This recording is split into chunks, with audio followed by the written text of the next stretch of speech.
To begin, we just want to say thank you very much, Ethan, for the invaluable work you're doing right now as a healthcare professional. We have a grandmother living in a retirement residence, and we can't tell you enough how much we appreciate the selfless care that you're providing, and so many other PSWs and nurses are providing right now. So thank you very much. My pleasure. Thanks a lot for saying that. Well, we definitely want to discuss the ways in which you're serving the community right now. I think to begin, we would love to hear more about you and your athletic career. Yeah, so I'm from Owenstown, Ontario. I'm 22 years old. I've been playing lacrosse since I was 3 years old. Started out at, like any kid does as an out player, but just from going to watch my dad play at the rink. My dad was a goalie, and I mean, every kid when they're young, they want to be just like their father. So I said to Dad one day it was my turn to play net and paperweight, and I took the gear home, and I think after I was done, I had so much fun that I didn't let the next kid take the gear home. I just kept it with me, and I just finished out the summer playing net, and then I think I don't really look back after that.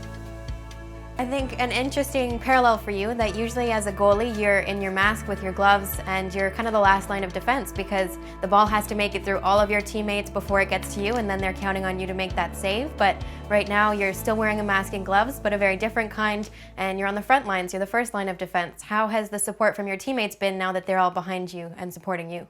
They're great. We have a different culture in New England. We're a very close-knit group, and right from like the top to the bottom of the roster, guys have been great. Texting me just saying like, hey, we're thinking of you. We appreciate what you're doing. Like, let us know if you need anything. Guys calling me when they know I'm on my way to work, just kind of checking in to see how I'm doing. It's definitely nice to have someone to reach out to if I need a shoulder to cry on or someone to speak to.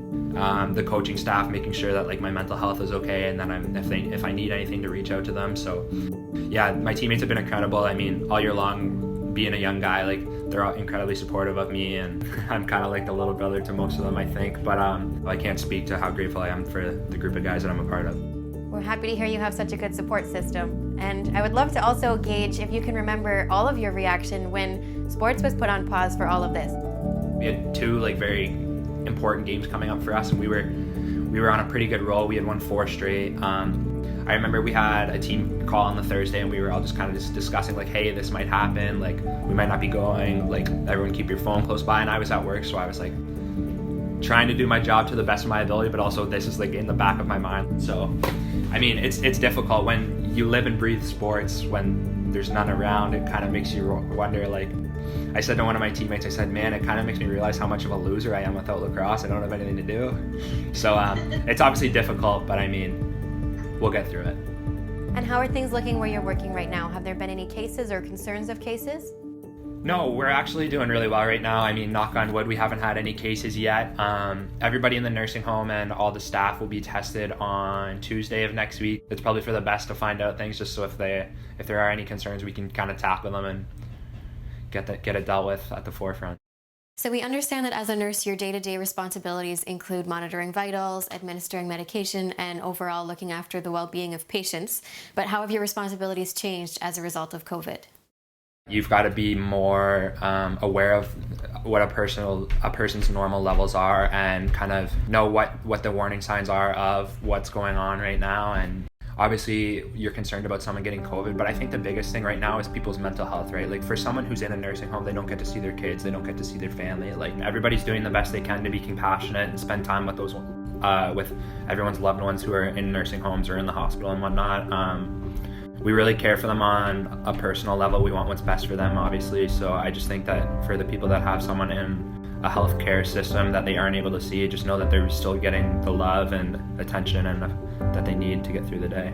So I think the big thing is obviously you want to care for the people for like the signs and symptoms they have or what their diagnosis is. But I think a big thing that everyone needs to be aware of too is their mental health and the people around them's mental health. It's I feel like that's probably the most difficult thing to be dealing with during these times.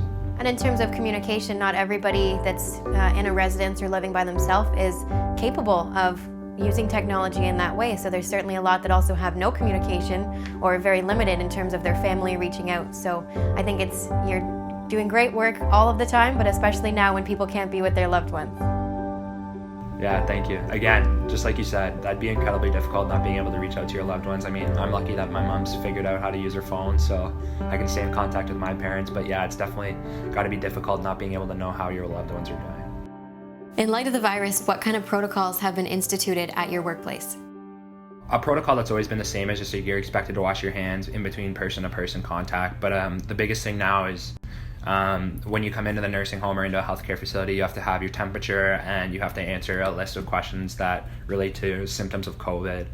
And then on the way out, you have to have your temperature done again and then answer similar questions, just kind of to make sure that nothing's been contracted while you're at work and to make sure that no one's coming into work with certain symptoms that could potentially cause an outbreak to happen. So I think that's the biggest thing, is just being screened into the building on your way in and on your way out. But other than that, things are they're trying to keep things as normal as they can because, like, as you guys know, it can be pretty stressful times for everyone involved. So they're trying to keep things as routine as possible. Definitely. Very stressful and very scary. Do you remember the moment when you realized just how serious this virus was? And can you walk us through maybe how you were feeling at that time? Yeah, I'm not gonna lie to you. I was kind of being in denial at first about this whole COVID thing. Probably at the beginning of March, I was just kind of something that's foreign to us, just because it was on the other side of the world. And then I think when it really hit home was we played in New York on at the end of February, and I was just driving to the airport, and I got to the airport, and so I was sitting there on my phone talking to some of the guys, and they were talking about there's so many COVID cases in New York. The toughest thing for me is probably just that you can't escape COVID. Like, everywhere you go, you get in your car in the morning and the first thing you hear is COVID stats. You turn on the TV, it's the news about COVID. Like, again, you get in your car again at the end of work, it's COVID. And so I just think that, like, I'm kind of just living in like this like surround, like I feel like COVID is just like lingering in my life right now and I can't escape it. I think most people would say they feel the same way, and they're not a healthcare practitioner or a necessary worker that needs to be right on the front lines. How have you been finding ways to cope with that you can't escape it? I just got a golden retriever puppy, actually. He's a little bundle of energy. He keeps me super busy, so it's always nice to come home from work and have him just ecstatic to see me. So that's definitely a good stress reliever, is having a puppy that I can lay on the floor with and play with and roughhouse with. So that's probably been my biggest stress relief right now, is playing with my puppy. A welcome distraction right now, something that you can pour some extra love into if you have any left over at the end of the day, and I'm sure something good that came out of this that'll last you for a long time that you get to care for. We're working on the whole retrieving part right now of being a golden retriever, so that's the thing he seems to retrieve the best is a lacrosse ball, so I'll definitely use that to my advantage while I can. Is there anything that you'll take away from the experience of working on the front line during a global pandemic?